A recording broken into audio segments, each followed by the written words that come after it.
Ito namang House Tri-Committee mga kabrigada, susuriin daw ang tax compliance ng mga vloggers ngayong araw ho yan. Brigada Haji Caaminio, ibrigada mo!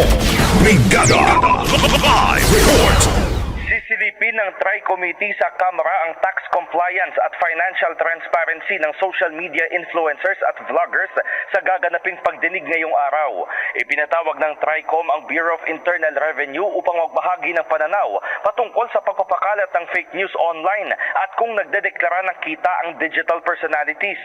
Ayon kay Santa Rosa City Representative Dan Fernandez, mahalagang matukoy kung nagagawa ng social media personalities ang obligasyon sa buwis.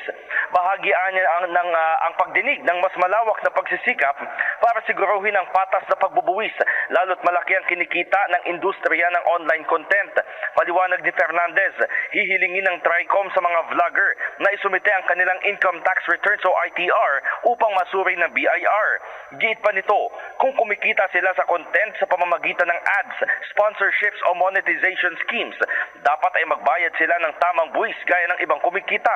Samantala, imbitado naman sa pagdinig ang mga opisyal ng Meta, Google at ByteDance upang talakayin ang platform monetization policies at kung ibinabahagi nila ang earnings data sa tax authorities.